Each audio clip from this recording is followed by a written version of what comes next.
ॐ शुक्लाम्बरधरं विष्णुं शशिवर्णं चतुर्भुजं प्रसन्नवदनं ध्यायेत् सर्वविघ्नोपशान्तये। या देवी स्तूयते नित्यं विबुधैर्वेदपारगैः सा मे वसति जिह्वाग्रे ब्रह्मरूपा सरस्वती। निधये सर्वविद्यानां विषजे भवरोगिणां गुरवे सर्वलोकानां दक्षिणामूर्तये नमः। श्रीदक्षिणामूर्तिसुदेशिकेन्द्रं द्वैपायनं सूत्रकृतं मुनीन्द्रं श्रीशङ्करं भाष्यकृतं यतीन्द्रं मद्देशिकं चापि नमामि विद्ये। ॐ सहना भवतु सहनौ भुनक्तु सह वीर्यं करवावहै तेजस्विनावधीतमस्तु मा विद्विषावहैः। ॐ शान्ति शान्ति शान्तिः। ईशावास्य उपनिषत् शांति मंत्र। ओम पूर्णमदः पूर्णमिदं पूर्णात् पूर्णमुदच्यते पूर्णस्य पूर्णमादाय पूर्णमेवावशिष्यते। ओम शांति शांति शांति।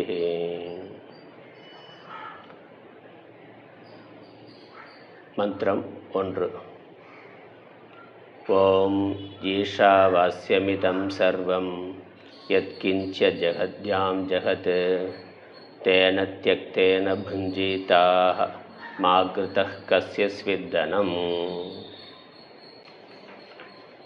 ईशावास्यम् इदं सर्वं यत्किञ्च जगद्यां जगत् तेन त्यक्तेन भुञ्जीताः मा घृतः कस्य स्विद्दनम् என்ற இந்த முதல் மந்திரம் ஈஸ்வரனுடைய ஸ்வரூபத்தை சொல்லுகின்றது. இந்த உலகத்தினுடைய உண்மையை யதார்த்தத்தை சொல்லுகின்றது. இதை ஒரு முமுக்ஷு அறிந்து கொண்டு உலக பற்றுக்களை விட வேண்டும்.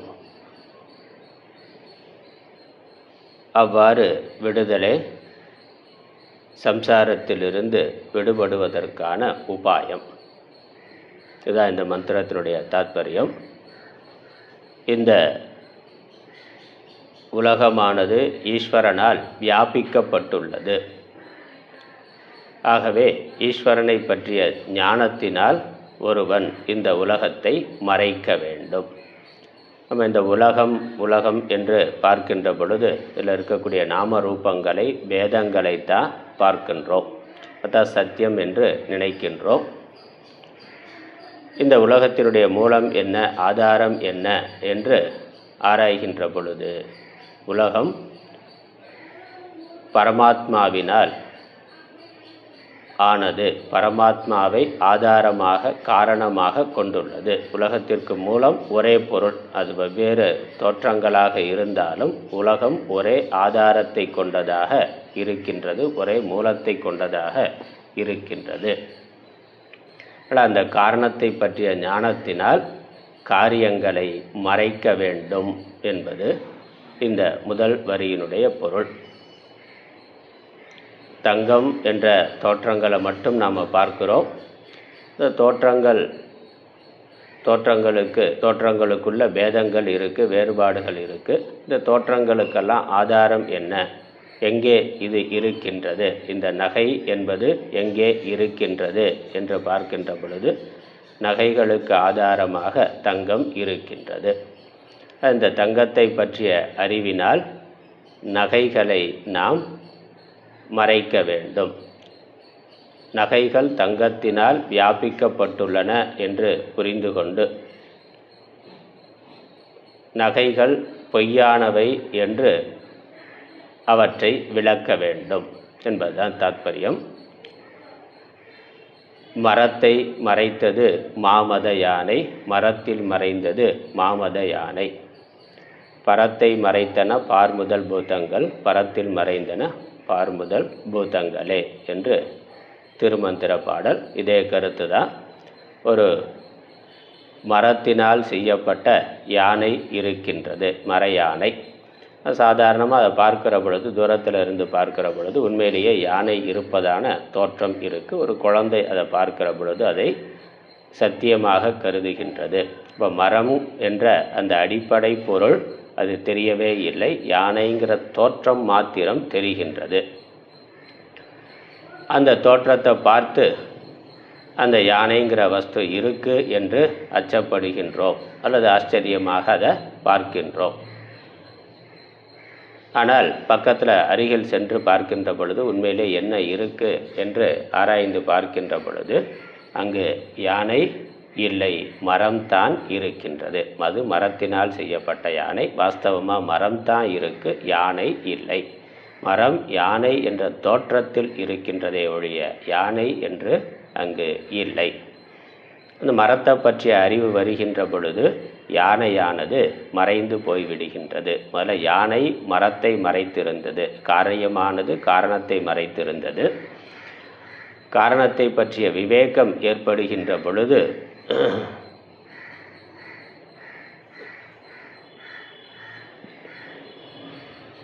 காரியமானது மறைந்து போய்விடுகின்றது. மரம் தெரிகின்ற பொழுது யானை தெரிவதில்லை, யானை தெரிகின்ற பொழுது மரம் தெரிவது இல்லை. அதே போல இந்த பிருத்திவி முதலான பஞ்சபூதங்கள், பார் முதல் பரத்தை மறைத்தன பார் முதல் பூதங்கள். இந்த பிருத்திவி முதலான பூதங்கள் பஞ்சபூதங்கள் இதற்கு ஆதாரமான பரம்பொருளை ஆத்மாவை மறைத்திருக்கின்றன. இந்த பஞ்சபூதங்கள் பஞ்சபூத காரியமான உலகங்களை மட்டும் நாம் பார்த்து கொண்டிருக்கின்ற பொழுது நமக்கு பரம்பொருள் தெரிவது இல்லை. உள்ள ஆத்மாவா காரணமாக இருக்கின்ற சத்திய வஸ்து தெரிவது இல்லை, மெய்ப்பொருள் தெரிவது இல்லை. குரு உதவியோட சாஸ்திரத்தை விசாரம் செய்து இந்த உலகத்திற்கான மூலம் என்ன என்று ஆராய்ந்து அது ஆத்மா சச்சிதானந்த பிரம்மம் என்று புரிந்து கொண்டு அந்த ஞானத்தினால் உலகத்தை பார்க்கின்ற பொழுது பிரம்மம் மாத்திரம், ஆத்மா மாத்திரம் தெரிகின்றது, உலகம் தெரிவது இல்லை. காரணத்திற்கு வேறாக காரியம் இல்லை, உலகத்திற்கு காரணமாக ஆத்மா இருக்கின்றது. ஆகவே ஆத்மாவிற்கு வேறாக உலகம் இல்லை. பரத்தில் மறைந்தன பார் முதல் பூதங்களே. அதுதான் இந்த. அதனால் உலகத்தை இறைவனை பற்றிய ஞானத்தினால் நாம் மறைக்க வேண்டும். ஈஸ்வரனால் உலகம் வியாபிக்கப்பட்டுள்ளது.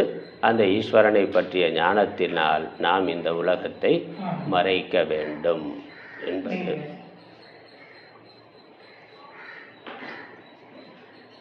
இதனுடைய பாஷ்யம் பார்த்து கொண்டிருக்கிறோம். அப்புறம் இந்த ஞானத்திற்கு பிறகு இந்த உலகம் நாமரூபம் மித்யா என்று புரிந்து கொள்கிறோம். மித்யா என்று புரிந்து கொண்டு இதுவரைக்கும் அதற்கு வைத்திருந்த சத்தியத்துவத்தை விட்டுவிடுதல் என்பது தியாகம். நாமரூபங்களை சத்தியத்துவத்தை உலகத்திற்கு கொடுத்திருந்த சத்தியத்துவத்தை விட்டுவிடுதல். தேன தியக்தேன புஞ்சீதாக, இவைகளை தியாகம் செய்வதனால் உன்னை நீ காப்பாற்றிக்கொள். தியாகத்தினால உன்னை நீ காப்பாற்றிக்கொள்கிற பொழுது இந்த உலகம் உண்மையில் இல்லை. இதுவரைக்கும் சத்தியமாக நினைத்து கொண்டிருந்த உலகம் உண்மையில் இல்லை. அந்த ஞானத்தினால உலகத்தை நாம் விட்டுவிட வேண்டும். உலகம் உண்மையில் இல்லைன்னா அது மித்யாவாக இருக்குது, பொய்யாக இருக்கின்றது. அதனால் அதிலிருந்து நமக்கு நாம் விரும்புகின்ற நிரந்தரமான உண்மையான சுகம் வரப்போவது இல்லை. ஆகவே உலகத்தினால் எனக்கு பயன் இல்லை என்று உலகத்தை விட்டுவிட வேண்டும். என்னுடைய பாஷ்யம் பார்க்க தொடங்கி இருக்கின்றோம். பாஷ்ய அர்த்தம் பார்க்கலாம். ஈஷா ஈஷ்ட இதி ஈட் தேன ஈஷா. முதல்ல அந்த ஈஷாங்கிற சப்தத்துக்கு அர்த்தம் கொடுக்கிறார். ஈஷ்ட என்பதிலிருந்து ஈஷ்ட என்ற சப்தத்துக்கு மூலம் ஈட் என்பது, அதாவது ஈஷ்ட என்பது வினைச்சொல். ஐஸ்வர்யத்தில் அப்படிங்கிற வினைச்சொல் ஈஷ்ட. அதிலிருந்து தோன்றிய பெயர் சொல் ஈட் என்பது. ஐஸ்வர்யம் என்றால் ஆளுதல், ஆளுமையை உடைத்தல். ஆளுதல் என்பது இஷ்ட என்ற சொல்லுக்கு பொருள். அந்த ஈஷ்ட என்ற சொல்லிருந்து ஈட்டுங்கிற பெயர் சொல்லானது வருகின்றது. தமிழில் சொன்னால், தமிழில் இதே மாதிரி வினைச்சொற்களை பெயர் சொற்களாக ஆக்குகின்றோம். ஆளுதல் என்பது வினைச்சொல், அதில் இருந்து ஆள்பவன் என்ற சொல்ல கொண்டு வருகின்றோம், பெயர் சொல்லானது வருகின்றது. இயக்குதல் இயக்குனர் என்று சொல்லுகிறோம். நடத்துதல் நடத்துனர். செய்தல் செய்பவன். இப்போ செய்தல்ங்கிறது வினைச்சொல், இயக்குதல் நடத்துதல் என்பது வினைச்சொல், அதில் இருந்து இயக்குபவர் நடத்துபவர் செய்பவர்ங்கிற பெயர் சொல் வருகின்றது. அதே மாதிரி ஈஷ்ட என்ற வினைச்சொல்ல இருந்து ஈட்டுங்கிற பெயர் சொல் வருது, ஆளுபவன் என்ற அர்த்தம். அதனுடைய மூன்றாவது வேற்றுமை ஈஷா என்பது. அப்போ ஆளுபவனால், ஈஸ்வரனால். அந்த ஈஸ்வரனால், ஈஷிதா, ஈஷாங்கிறது ஈஷிதா பரமேஸ்வரக பரமாத்மா சர்வஸ்ய, அனைத்தையும் ஆள்பவன். ஆள்பவன்னா எதை ஆள்பவன்னா அனைத்தையும் ஆள்பவன். பிரபஞ்சம்ங்கிற உலகத்தில் இருக்க சகலத்தையும் சர்வ ஜீவர்களையும் ஆளுகின்றவன், நடத்துகின்றவன் எவனோ அவர் பரமாத்மா, பரமேஸ்வரன். ஆளுபவனால் அப்படின்னா இங்கே பரமேஸ்வரனால், பரமாத்மாவினால் என்று பொருள். அடுத்த வரி ச ஹி சர்வம். சஹ ஹி சர்வம், இதம் சர்வம்னு இருக்கு. ஈஷ்டே சர்வ ஜந்தூனாம் ஆத்மா சன் பிரத்யக் ஆத்மதயா தேன ஸ்வேன ரூபேன ஆத்மனா ஈஷா பாஸ்யம்.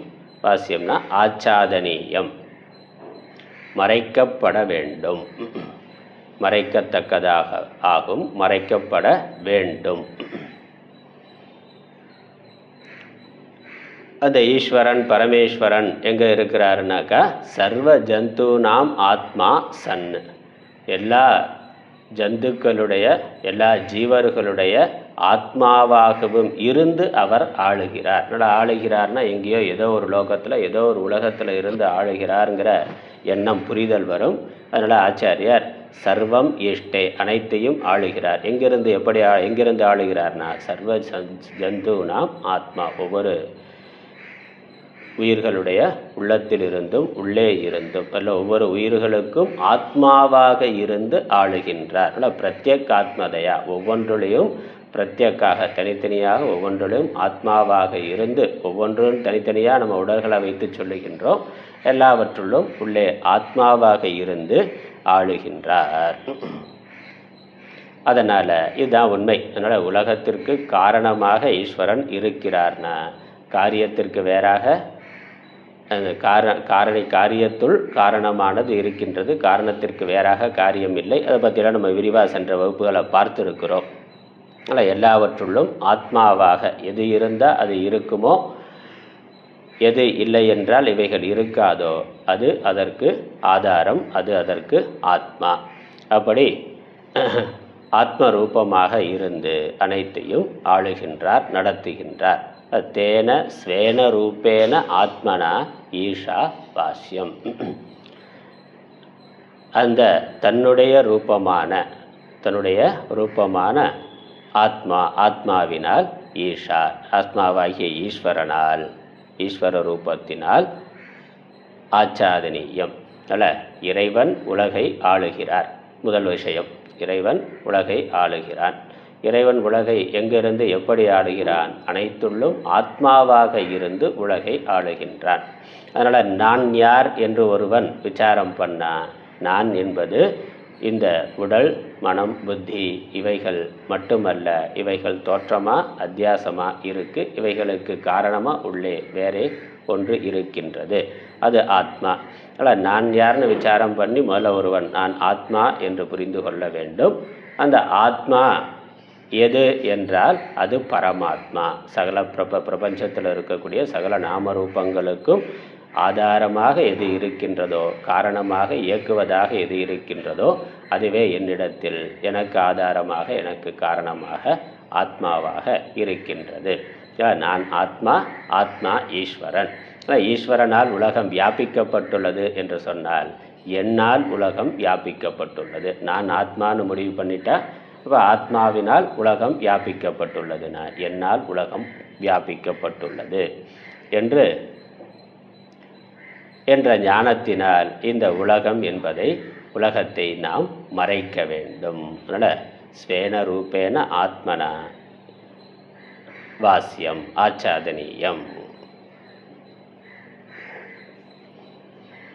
அடுத்த வரி, எது இந்த உலகம்ங்கிறது என்ன, எது மறைத்திருக்கிறது? அனைத்தையும் ஈஸ்வரனால் அனைத்தும் மறைக்கப்பட்டுள்ளதுன்னா ஈஸ்வரனை பற்றிய ஞானத்தினால் அனைத்தும் மறைக்கப்பட வேண்டும். ஈஸ்வரனால் அனைத்தும் ஆகி இருக்கின்றது, ஈஸ்வரன் அனைத்தையும் வியாபித்திருக்கிறார்ங்கிற ஞானத்தினால இந்த உலகம் மறைக்கப்பட வேண்டும்.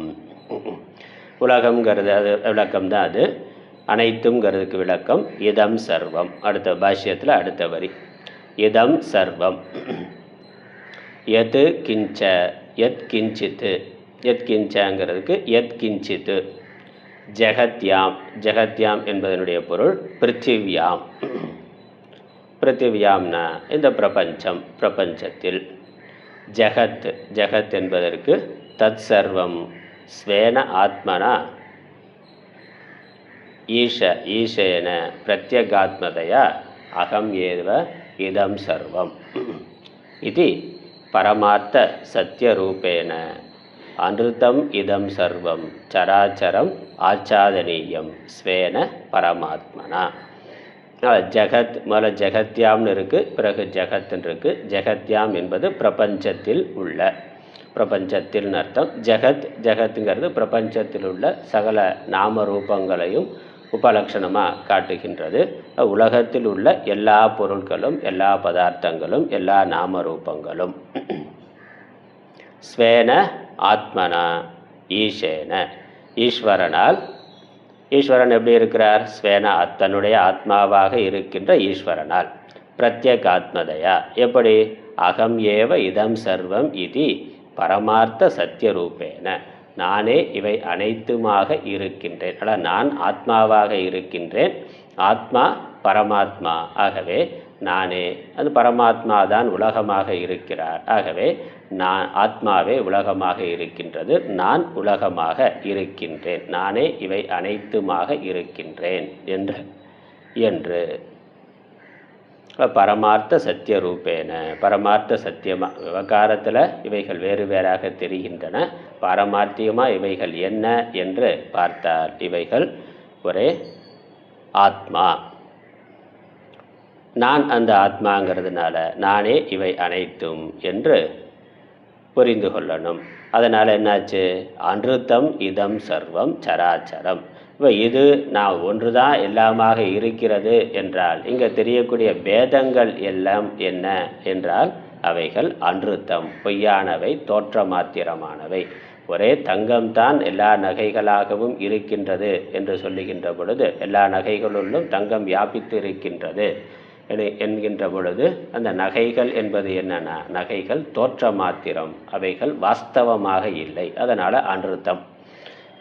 அனிருத்தம்னா அசத்தியம், பொய், இல்லை, உண்மையில் இல்லை, தங்கத்திற்கு வேறாக அவைகள் இல்லை. நகைன்னு ஒரு பொருள் வேறாக, தங்கத்திற்கு வேறாக, மூலத்திற்கு வேறாக இல்லை. அதே மாதிரி உலகம் என்பது, உலகம் என்று ஈஸ்வரனுக்கு வேறாக, ஆத்மாவுக்கு வேறாக எதுவும் இல்லை. சராச்சரம் இதம் சர்வம் சராச்சரம், சரமாகவும் அச்சரமாகவும். அச்சரம்னா ஒரு இடத்துல நிலையாக இருக்கக்கூடியது, சரம் என்றால் அசைகின்ற, நகர்கின்ற, இயங்குகின்ற பொருள்கள். நல்ல நிலைத்திணை இயங்குதினைனா நிலையாக இருக்கின்ற அனைத்தும், இயங்குகின்ற அனைத்தும் எல்லாம் ஈஸ்வரனால் ஆனவை என்ற ஞானத்தினால் ஆச்சாதனீயம் ஸ்வேன பரமாத்மனா, பரமாத்ம ரூபத்தினால் மறைக்கத்தக்கவை ஆகும், மறைக்கத்தக்கதாக ஆகும். தங்கத்தை பற்றிய ஞானத்தினால எல்லா நகைகளும் மறக்கத்தக்கதாகும், மறைக்கத்தக்கதாகும். ஆனால் ஈஸ்வரன் அனைத்துமாக இருக்கிறான் என்ற ஞானத்தினால இந்த உலகமானது மறைக்கத்தக்கது ஆகும். அதற்கு உதாரணம் கொடுக்கிறார். யதா சந்தன அகரு ஆதேகே உதகாதி சம்பந்தஜ क्लेद आदिजम औपाधिकम दौर्गंध्यम तत्स्वरूप निगर्षणेन आच्छाद्यते स्वेन पारमार्थिकेन गंधेन. यथा எப்படி சந்தன அகரு ஆதேகே, சந்தனம்ங்கிறது சந்தனக்கட்டை, அகருங்கிறது அகில் கட்டை. இதெல்லாம் தண்ணியில் ரொம்ப நாள் தண்ணியில் ஒரு சந்தனக்கட்டை இருக்குது என்றால் அது பாசி பிடித்து அதனுடைய சொரூப்பமே மறைக்கப்பட்டு சொரூப்பமே தெரியாமல் இருக்கும். ஒரு சந்தனக்கட்டையோ அகிர்கட்டையோ வாசனை நிறைந்த ஒரு மரக்கட்டையானது தண்ணீரில் இருக்கின்றது, ஒரு தண்ணீரில் விழுந்து ரொம்ப நாள் இருக்கின்றது. அதனால் என்னாச்சு? உதகாதி சம்பந்தஜ கிளேத ஆதிஜம், உதகம் முதலானவைகளுடைய அந்த தண்ணீர் முதலானவைகளுடைய சம்பந்தத்தினால், நீர் முதலானவைகளுடைய சம்பந்தத்தினால் அவைகள் கிளேதம்னாக்க பிசுபிசுப்பு முதலான அந்த பாசி முதலானவைகள் படர்ந்து துர்கந்தத்தை அடைந்ததாக இருக்கின்றன. பாசி முதலான இந்த ஈரப்பிசுக்குனால ஈரத்தினால் படர்ந்து வேறு பாக்டீரியா வைரஸ் எல்லாம் இருந்து அதனால் ஒரு கெட்ட வாசனையானது அதில் வருகின்றது. ஔபாதிகம் தௌர்கந்தியம், உபாதியினால் ஏற்பட்ட துர்கந்தத்தை அடைந்திருக்கின்றது, கெட்ட வாசனையை அவைகள் அடைந்திருக்கின்றன. உபாதிங்கிறது அது மேலே ஒட்டுகின்ற தண்ணீர் பாசி முதலானவைகளுடைய சேர்க்கையினால் சம்பந்தத்தினால அதனுடைய இயல்பான வாசனையை விட்டு அது ஒரு துர்கந்தத்தை கெட்ட வாசனையை அடைந்திருக்கின்றது. அதுக்கப்புறம் என்ன பண்ணுறோம்? தத் ஸ்வரூப நிகர்ஷனேன ஆச்சாத்தியதே ஸ்வேன பாரமார்த்திகேன கந்தேன. அந்த சந்தனக்கட்டையை அப்படி அந்த தண்ணீரில் இருக்கிறத வெளியே எடுத்து அதை சுத்தம் பண்ணுறதுனால, அதை தேய்ப்பதனால வெளியே இருக்கக்கூடிய உபாதி நீங்குகின்றது. அந்த பாசி முதலானவைகள் நீங்குனா துர்கந்தமானது போய் தன்னுடைய இயல்பான வாசனையானது வெளிப்படும். ஸ்வேன பாரமார்த்திகேன கந்தேன, அதை தூய்மைப்படுத்துறதுனால அதை மறைத்து இருக்கக்கூடிய கெட்ட வாசனைகளை தூய்மைப்படுத்துறதுனால அதனுடைய இயல்பான வாசனையானது வெளிப்படுகின்றது. அப்போ அந்த நல்ல வாசனை வெளிப்படுகின்ற பொழுது இதுவரைக்கும் இருந்த கெட்ட வாசனையானது மறைக்கப்படுகின்றது, நீக்கப்படுகின்றது. இதுவரைக்கும் கெட்ட வாசனையானது அதனுடைய இயல்பான சொரூபத்தை மறைத்து காட்டியிருந்தது.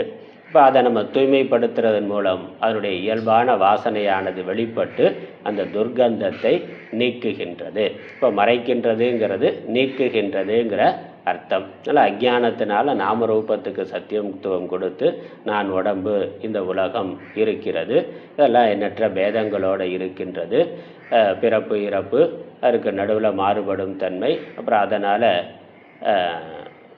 இன்ப துன்பங்கள் இதெல்லாம் இருக்கிறது என்று நினைக்கிறோம். இதெல்லாம் நாமரூபத்தினுடைய சம்பந்தத்தினால் ஏற்பட்டவை, வாஸ்தவமாக அது இல்லை.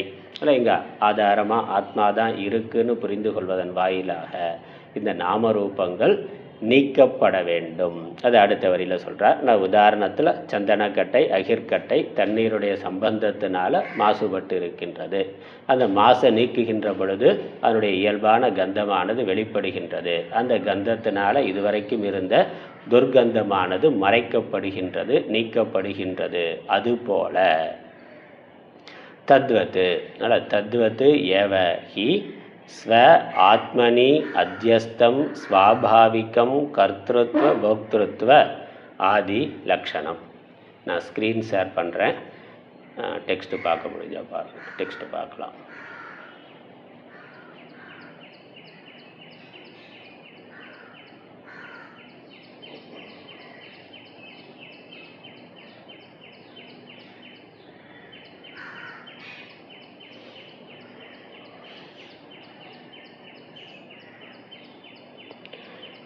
தத்வத் ஏவஹி ஸ்வ ஆத்மனி அத்தியஸ்தம் ஸ்வாபாவிகம் கர்த்திருத்வ போக்திருத்வ ஆதி லக்ஷணம் ஜகத் துவைத ரூபம் ஜகத்யாம் பிருத்திவ்யாம் ஜகத்யாம் இதி உபலக்ஷணார்த்தத்வாத் சர்வம் ஏவ நாமரூப கர்மாக்கியம் விகாரஜாத்தம் பரமார்த்த சத்திய ஆத்மபாவனையா தியக்தம் சியாத்.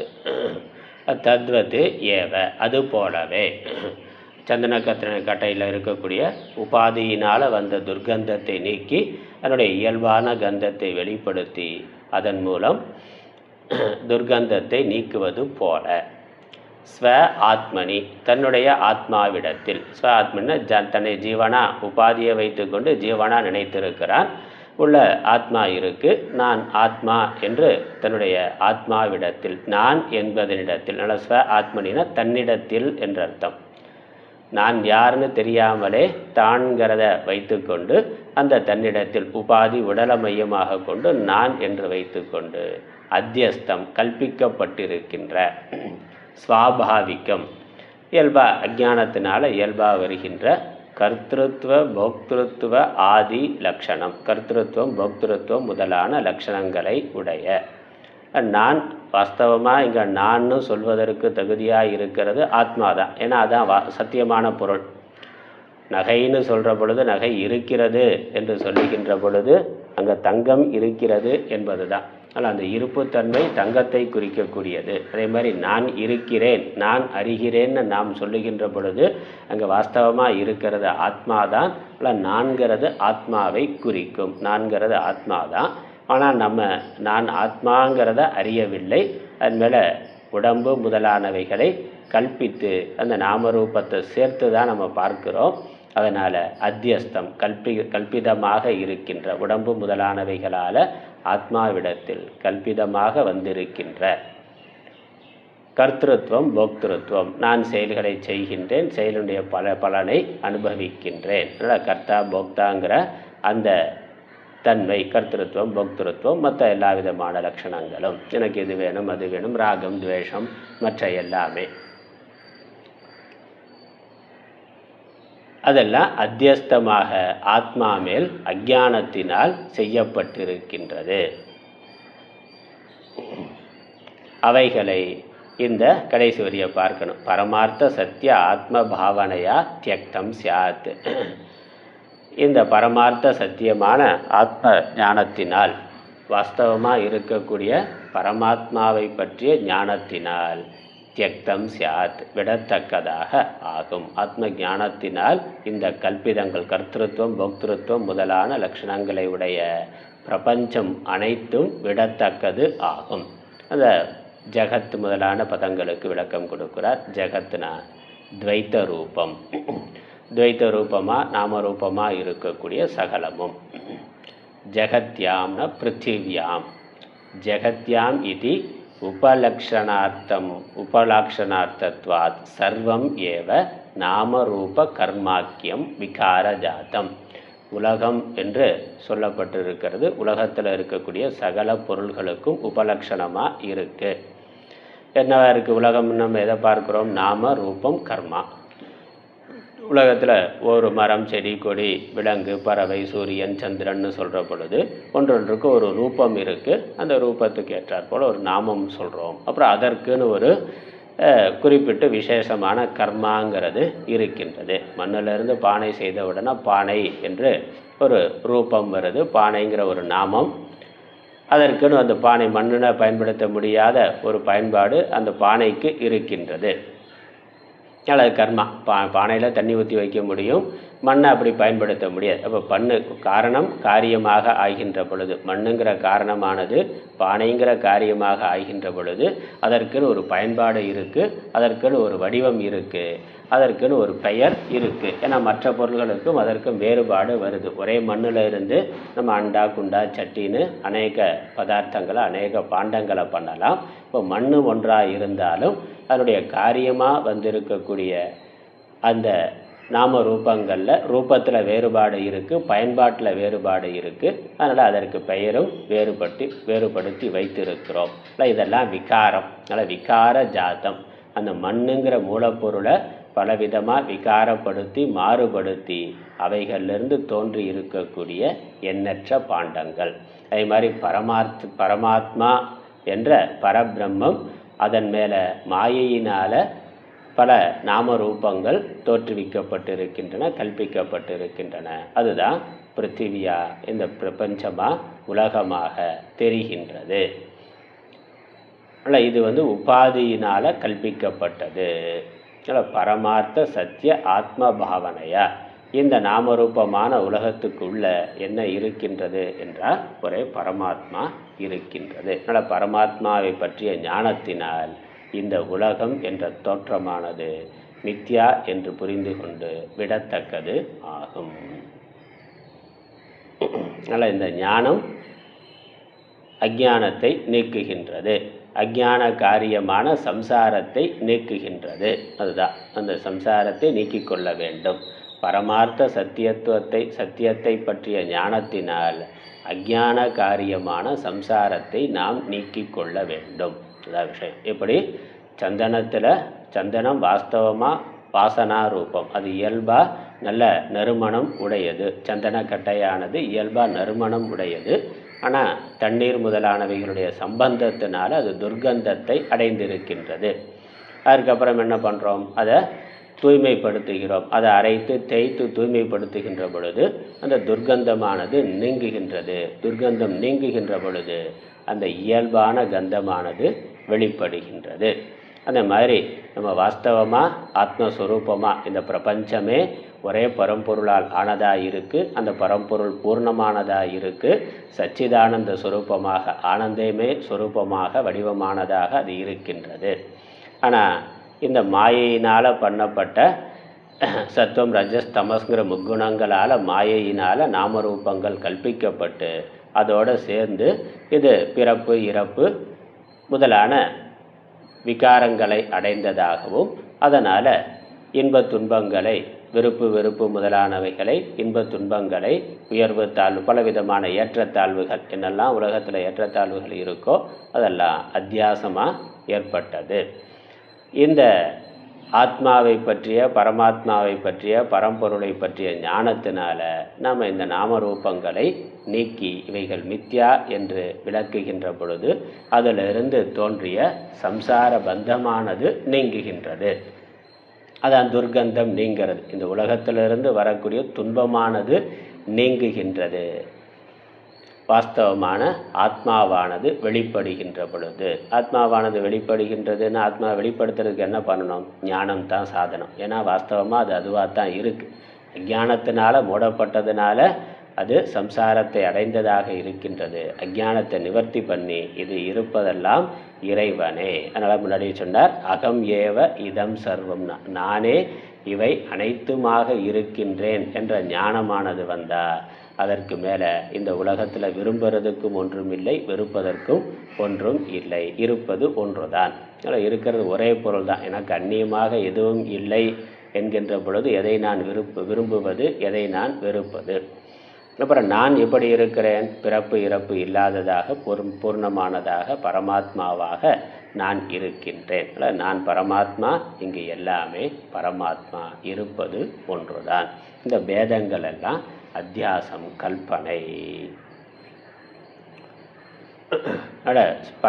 பாரமார்த்திக சத்தியத்தை பற்றிய ஞானத்தினால இந்த துவைத்த பிரபஞ்சமானது விடத்தக்கது. நாமரூப கல்பனையாக இருக்கக்கூடிய துவைத்த பிரபஞ்சமானது விடத்தக்கது. அதான் மறைத்தல். அதனால் விடுதல் என்பது தான் மறைத்தல். அதனால் பரமார்த்த சத்திய ஆத்ம பாவனையா தியக்தம் சியாத், விடத்தக்கதாக ஆகின்றது.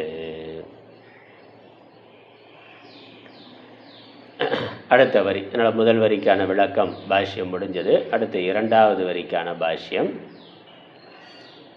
ஏவம் ஈஸ்வர ஆத்ம பாவனையா யுக்தஸ்ய புத்ராதி ஏஷணாத்ரய சந்நியாச ஏவ அதிகாரः ந கர்மசு. இவ்வாறு ஈஸ்வர ஆத்ம பாவனையா யுக்தஸ்ய ஈஸ்வரன் தான் ஆத்மாவாக இருக்கின்றான் என்ற பாவனையோடு கூடியிருப்பவனுக்கு, ஈஸ்வரன் பரமாத்மா தான் ஜீவாத்மாவாக இருக்கின்றது.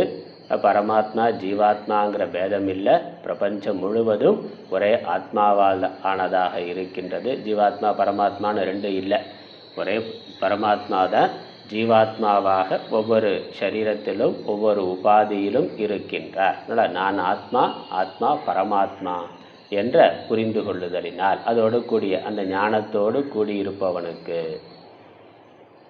புத்திராதி ஏஷணாத்திரய சந்நியாச ஏவ அதிகாரக, புத்திரன் முதலான ஏஷணாத்திரயங்களை சந்நியாசம் செய்வதற்கே அவன் தகுதி உடையவனாக இருக்கின்றான். ந கர்மசு, கர்மங்களை செய்வதில் அல்ல. ஏன்னா புத்திரன் முதலானவைகளெல்லாம் நாமரூப மாத்திரம். அதில் இவன் என்னுடைய புத்திரன், இவன் எனக்கு பகைவன் எதிரி அப்படின்லாம் நினைக்கிறது. புத்திராதி ஏஷனாத்திரயம், என்னோட புத்திரேஷனா வித்தேஷனா லோகேஷனா. புத்திரன் இந்த சரீரத்துக்கு பிறந்த, சரீரத்திலிருந்து தோன்றிய, இப்போ நம்ம ஒரு சரீரத்தில் இருக்கிறோம், நம்ம சரீரத்தில் இருந்து இன்னொரு சரீரமானது தோன்றுகின்றது. அதை என்னுடைய மகன் என்னுடைய மகள்னு சரீரத்தை வைத்து கொண்டு நம்ம நினைக்கின்றோம், அது புத்திரன். அப்புறம் வித்தம், நம்மள்கிட்ட இருக்கக்கூடிய சொத்து, அவைகளெல்லாம் என்னுடையது என்று ஜட பொருள்கள் பல பொருள்களை சேர்த்து வைத்திருக்கிறோம்.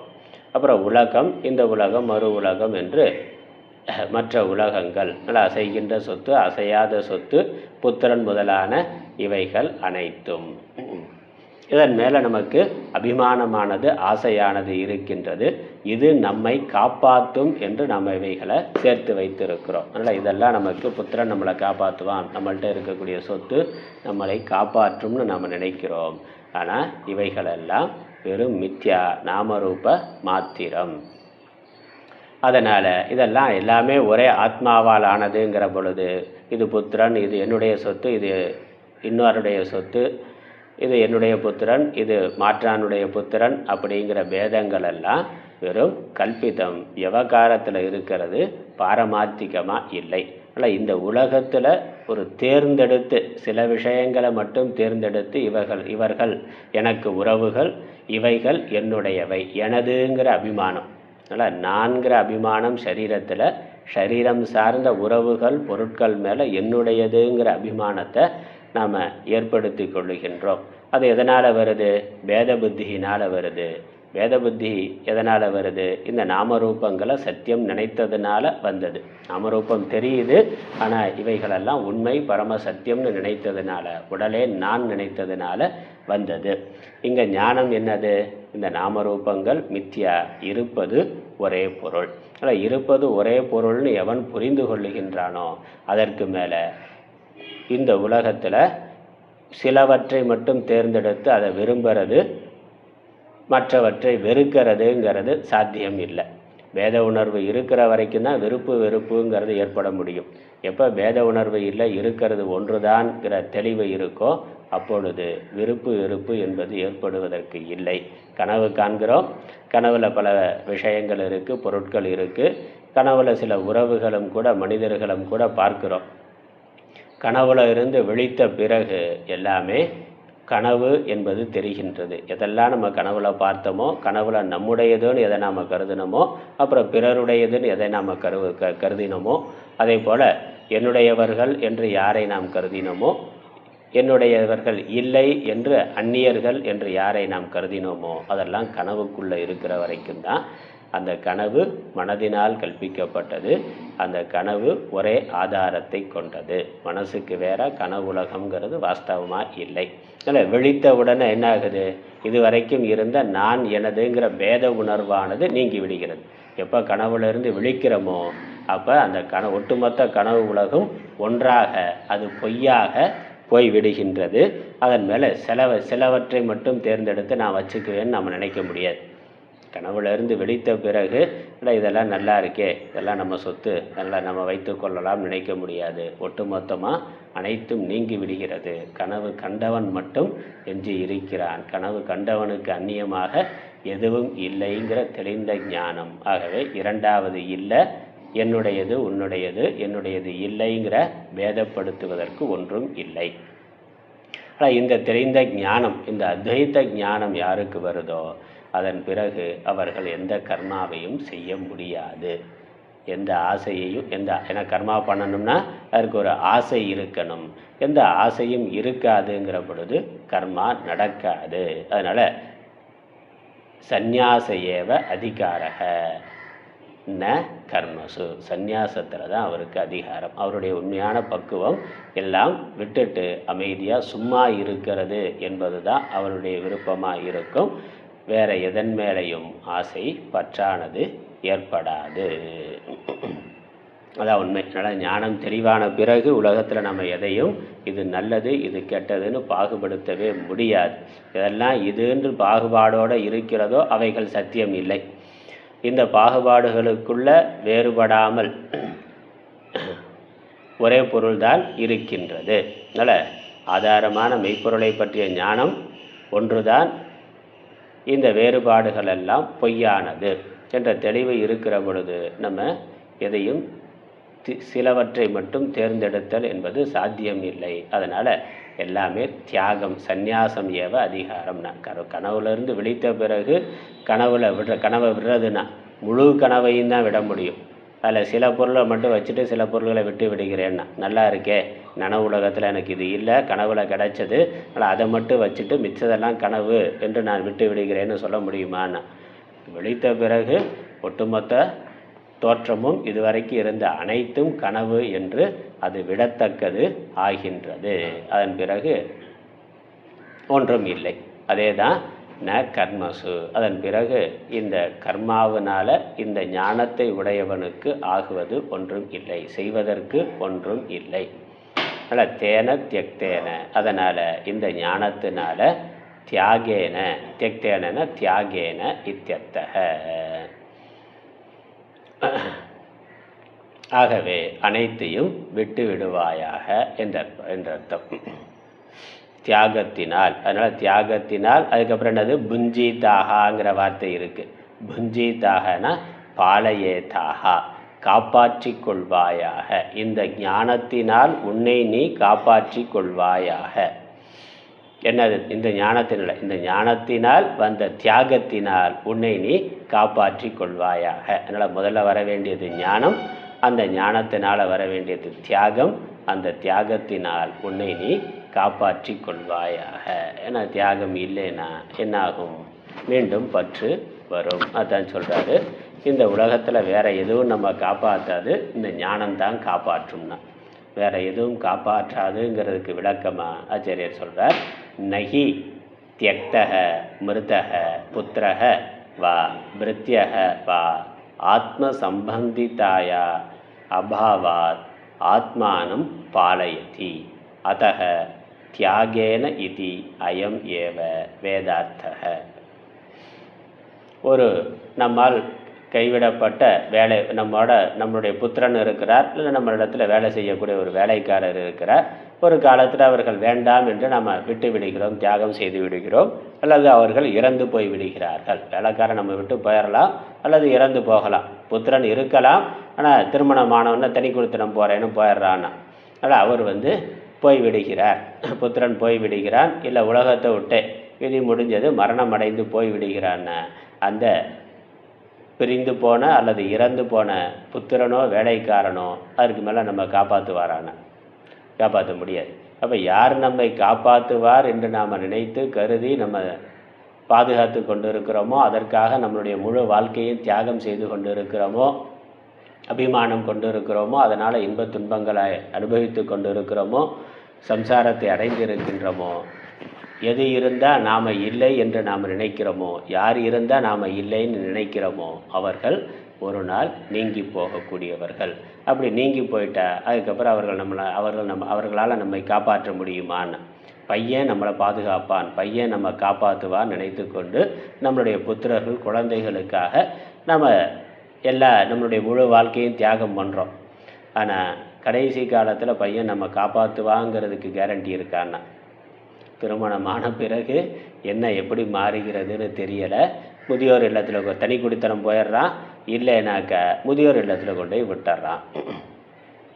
இல்லைன்னா விதி மாறி இருந்தாக்கா உலகத்தை விட்டே போய்விடுகிறான். இன்றைக்கு சமூகத்தில் அது ஒரு பெரிய பிரச்சனை. இதெல்லாம் யோசிக்க வேண்டிய ஒன்று.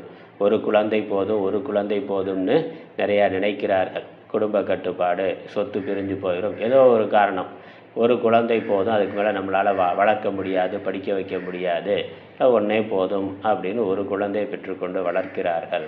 அந்த ஒரு குழந்தை நிரந்தரமாக இருக்கும், நாம் சாகிற நம்ம காலத்திற்கு பிறகும் இருக்கும்னு நம்மளால் கேரண்டியாக சொல்ல முடியுமா? வயசான காலத்தில் அந்த ஒரு குழந்தை நம்மை கைவிட்டு விடலாம், அல்லது குழந்தை உலகத்தை விட்டே போய்விடலாம். எப்படியா இருந்தாலும் அனாதையாக இருக்கணும்.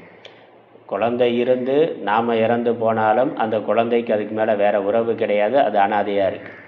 அல்லது பெற்றோர்கள் இருந்து குழந்தை இறந்து போனாக்கா பெற்றோர்கள் அனாதையாக இருக்காங்க. ஒரே ஒரு குழந்தை வைத்திருக்கிறவர்களுடைய கதி அதுதான். பெற்றோர்கள் இறந்து போனால் குழந்தை அனாதையாக இருக்குது. அதுக்கப்புறம் என்ன தான் மற்ற உறவுகள் இருந்தாலும் அண்ணன் தம்பி மாதிரி, அக்கா தங்கச்சி மாதிரி ஆபத்து காலத்தில் வரக்கூடியவர்கள் வேறு யாரும் கிடையாது. என்னதான் பகை சண்டை இருந்தாலும் ஏதோ ஒன்று நல்லது கெட்டதுனாக்கா உடன் பிறந்த சகோதர சகோதரிகள் தான் முதல்ல வருவார்கள். அப்படி யாருமே இல்லை, ஒரே ஒரு பையன்னாக்கா அந்த அம்மா அப்பா போன பிறகு அந்த குழந்தை அனாதை குழந்தையாக கடைசி வரைக்கும் இருக்குது. இல்லை பெற்றோர்களுக்கு முன்னாடி குழந்தை ஏதோ விபத்துனாலேயோ விதியினாலேயோ நோயினாலேயோ இறந்து போனால் அந்த பெற்றோர்கள் சாகிற வரைக்கும் அனாதையாக இருக்காங்க. அவர்களை பார்த்து கொள்வதற்கு எவ்வளவுதான் சொத்து இருந்தாலும் வேலைக்காரர்கள் வைத்தாலும் அது பெற்ற குழந்தை பார்க்குற மாதிரி இருக்கிறது இல்லை. அதனால் இப்படி எது நம்மை பாதுகாக்கும்னு நம்ம நினைக்கிறோமோ, குழந்தையோ இல்லை செல்வமோ, எது நம்மை பாதுகாக்கும் நினைக்கிறோமோ உண்மையில் அது நம்மை பாதுகாப்பது இல்லை. நான் நடுவில் சொன்னேன், ஒரு குழந்தைங்கிறது 4 குழந்தை இருந்தாலும் அந்த கதி இருக்கலாம். 4 குழந்தை இருந்தும் பெற்றோர்கள் முதியோர் இல்லத்தில் இருக்கிறவர்கள் இருக்கிறார்கள். 4 குழந்தை இருக்கிறவனுக்கே அந்த கதினா ஒரு குழந்தை இருக்கிறவனுக்கு என்ன சொல்கிறது? அதனால் அதுக்காக அதை சொன்னேன். ஆனால் இதெல்லாம் அனித்தியமானது, இதற்கு ஒன்றும் கேரண்டி கிடையாது. யார் முதல்ல போவோம் அப்படிங்கிறதுக்கு, எது எப்போ பிரிந்து போகும் என்பதற்கு உத்தரவாதம் இல்லை, கேரண்டி இல்லை. அது அனிர்வச்சனீயம். ஏன்னா மாயா காரியம், உலகம் மாயா காரியங்கிறதுனால உறவுகள் சேர்வது பிரிவது, அல்லது பொருட்கள் சேர்வது பிரிவது, செல்வம் வருவது போவது எல்லாமே அனிர்வச்சனீயம். எப்போ வரும் எப்போ போகுங்கிறது தெரியாது, எப்பொழுது சேரும் எப்பொழுது பிரியும்னு தெரியாது, எப்பொழுது உறவாக இருக்கும் எப்பொழுது பகையாக ஆகுங்கிறது தெரியாது. அதனால் இதெல்லாம் உண்மையிலேயே ஒரு ஜீவனை காப்பாற்றாது. இந்த பிறவியில் உறவுகளாக இருக்கலாம், ஆனால் அடுத்த பிறவியில் யார் என்னன்னு தெரியாது. போன பிறவியில் உறவுகளாக இருந்தவர்கள் இப்போ யாரும் நமக்கு யாருன்னே தெரியாது. இந்த பிறவியில் உறவுகளாக இருக்கக்கூடியவர்கள் அடுத்த பிறவியில் யாருன்னே நமக்கு தெரிய போகிறதில்லை. இப்போ இங்கே ஒவ்வொரு சரீரத்தில் இருக்கக்கூடிய ஜீவன் அதனுடைய யாத்திரை தனியானதாக இருக்குது. ஏதோ ஒரு பிறவியில் நம்ம சேர்ந்து இருக்கிறோம். முந்தின பிறவியிலையும் சம்பந்தம் இல்லை, அடுத்த பிறவிகள்லேயும் சம்பந்தம் வரப்போவது இல்லை. இப்போ தற்காலிகமான சம்பந்தமாக இது இருக்குது. ஆனால் நம்ம இதை பரம சத்தியமாக நினைத்து கிடைத்திருக்கக்கூடிய ஒரு மனித பிறவியை அதற்காகவே தியாகம் பண்ணி வாழ்க்கையை இழந்து விடுகிறோம். நம்மளுடைய புருஷார்த்தத்தை தவற விட்டு விடுகிறோம். அதனால் சாஸ்திரம் என்ன சொல்லுது? தெக்தேன, அதெல்லாம் காப்பாற்றாதுன்னா, உண்மையிலேயே உன்னை மரணத்திலிருந்து அது எதுவும் காப்பாற்றாது. இந்த ஞானம்தான் மரணத்திலிருந்து உன்னை காப்பாற்றும். அதனால் என்னதான் பையன் பிரிஞ்சு போகலை, கூடவே இருக்கிறான், செல்வமும் இருக்குது, என்னதான் பையன் பாதுகாத்து பார்த்து பக்கத்தில் கூடயே இருந்து பார்த்தாலும், அல்லது எவ்வளவு பணம் இருந்து எவ்வளவு மருத்துவமனைக்கு போய் எவ்வளோ பெரிய மருத்துவமனைக்கு போய் நம்ம செலவு பண்ணாலும் ஒரு நாள் சரீரம் போக போகிறது தான். அதனால் மரணம்ங்கிறது சரீரம் கண்டிப்பாக வரும். அது எத்தனை புத்திரர்கள் இருந்தாலும் எவ்வளவு செல்வம் இருந்தாலும் இந்த மரணத்திலிருந்து யாரும் காப்பாற்ற முடியாது. இப்போ மரணத்திலிருந்து நம்மை காப்பாற்றுவது ஒன்று தான், ஆத்ம ஞானம்தான், அத்வைத ஞானம்தான். அதனால் இந்த ஞானத்தினால் உன்னை நீ காப்பாற்றிக்கொள். இந்த உடம்பை நாம் நினைத்து இந்த உடம்பை எப்படியாவது காப்பாற்றி கொள்ளணும்னு நினைக்கிறோம். எதுவும் இந்த உடம்பை காப்பாற்ற முடியாது, நிறுத்தி வைக்க முடியாது. உண்மையிலே உடம்பு நாம் இல்லை, ஆத்மா தான் நாம். அல்ல, ஆத்மா நாம்ங்கிற ஞானத்தினால இந்த உறவுகள், உடைமைகள், அதன் மேலே இருக்கக்கூடிய பற்றை தியாகம் செய்வதன் மூலமாக ஆத்மாவை நீ காப்பாற்றிக்கொள். இந்த அத்வைத ஞானத்தினால எல்லாம் மித்யா என்று விளக்கிவிட்டு ஆத்மா ஒன்றே சத்தியம் என்ற அந்த ஞானத்தில் இருந்து பிறவாத நிலையை அடைவாயாக. அதுதான் மரணத்திலிருந்து உண்மையிலேயே நம்மை நாம் காப்பாற்றி கொள்வது ஆகும். வேற எந்த விதத்திலும் மரணத்திலிருந்து நம்மை நாம் காப்பாற்றிக்க முடியாது. அத்வைத ஞானத்தினால நான் பிறப்பு இறப்பு இல்லாதவன்கிற பரமார்த்த ஞானத்தினால தான் ஒரு ஜீவன் தன்னை காப்பாற்றி கொள்ள முடியும். அதனால் தேன தியக்தேன புஞ்சீதாக, இவைகளை தியாகம் செய்வதன் மூலமாக என்னென்னா இவைகள் மித்யா என்று புரிந்து கொள்வதன் மூலமாக, இவைகளின் மேல் இருக்கக்கூடிய அபிமானங்களை விடுவதன் மூலமாக, சத்தியமான பரமார்த்த ஞானத்தை அடைந்து ஆத்மாவை பற்றி கொள்வதன் மூலமாக, ஆத்மாவையே எங்கும் காண்பதன் மூலமாக உன்னை நீ காப்பாற்றிக்கொள். அதுதான் உண்மை, அதுதான் சத்தியம் இங்கே சொல்கிறார். அதனால் தேன தியக்தேன என்பதற்கு தியாகத்தினால். அதனால் ஆத்ம சம்பந்திதாயாக அபாவாத், ஆத்மாவோட இவைகளெல்லாம் சம்பந்தம் இல்லைங்கிறதுனால ஆத்மானம் பாலயதி, அவைகளை விட்டு ஆத்மாவை காப்பாற்றிக்கொள். அதக தியாகேன இது அயம் ஏவ வேதார்த்தக, தியாகத்தினால் என்று அர்த்தம்.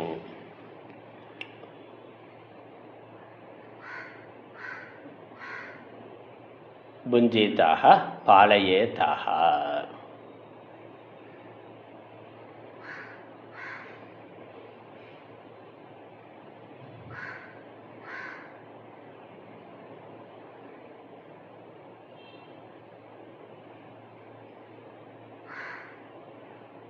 சரி, நமக்கு நேரமாச்சு. மேற்கொண்டு அடுத்த வகுப்பில் பார்க்கலாம்.